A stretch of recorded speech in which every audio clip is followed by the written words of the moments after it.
health care, affordable health care for everyone. I shouldn't be, after 35 years of working, without an insurance.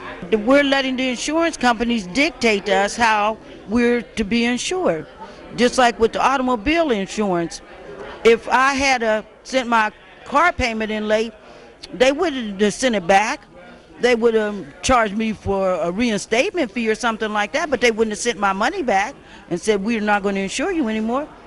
We're trying to get health care for America, trying to get the message out there, because it's me today, but it could be others tomorrow. I want insurance. I want to afford insurance. I want to be able to see my grandchildren graduate and get married and have kids. At this point, my health care is going down. I went to Virginia on a vacation. I got a bladder infection. My daughter-in-law called. To walk into this place, it was going to cost me at least $200 with no insurance. That's if they didn't have to do blood work. If they had to do blood work, it was going to be more. So you know what I ended up doing? I took outdated antibiotics, not even a full week, and then I downed myself with cranberry juice. I have no idea if I'm rid of it or not. I got sick home. I couldn't talk. I had pain shooting in my throat. I thought, okay, I do have to go to the doctor. I went to the doctor. I kept on saying, you cannot do any tests. I have no insurance. So he gave me an antibiotic. Thank you. $4. It's one of those cheap antibiotics, $4. He said, I went to him on a Thursday. He said, you'll be able to go see your grandson on Friday, watch him play football. 3 days of pain in my throat with that cheap antibiotic. That's what, if I had insurance, that's what the insurance would allow me to have, is these cheap antibiotics. They dictate what kind of medication you're going to be on, what kind of tests you're going to have. Why have we allowed them to go this far? I want an answer from our congressmen, our senators, our mayors. I want an answer. Why are they allowed to do all this? What I want to say is we are fighting alongside you.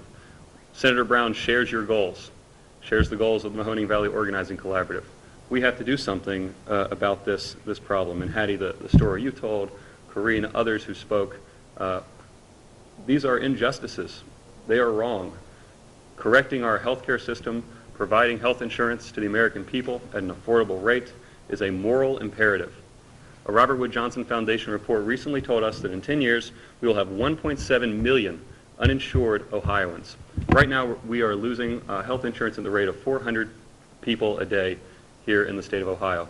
So we have to be cost competitive because those costs are unsustainable. It's why this issue is so important. It's why it's so important for our labor unions, for our business owners to understand that we are not competitive within the confines of the current system.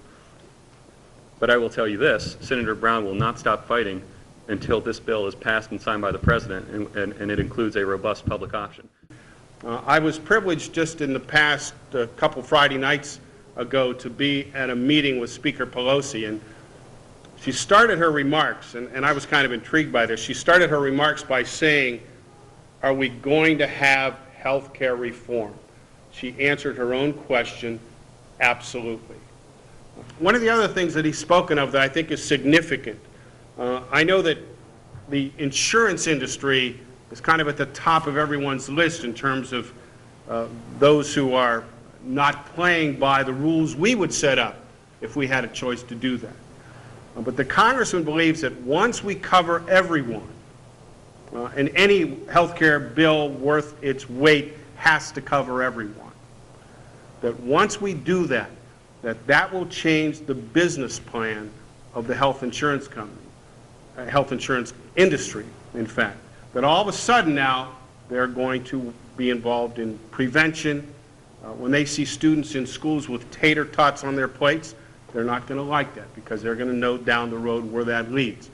So in spite of the fact that, again, they're sometimes seen as the on the other side of the fence, the congressman believes that once everyone is covered, the insurance industry is going to change its tune and hopefully come around and help bring more preventive care, and especially for our children and our elderly and others who need it.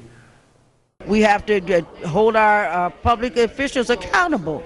And just like President Obama, it takes more than just him to lead this fight. It takes all of us. We have to get behind our president and force the insurance companies to realize we're a force to be reckoned with.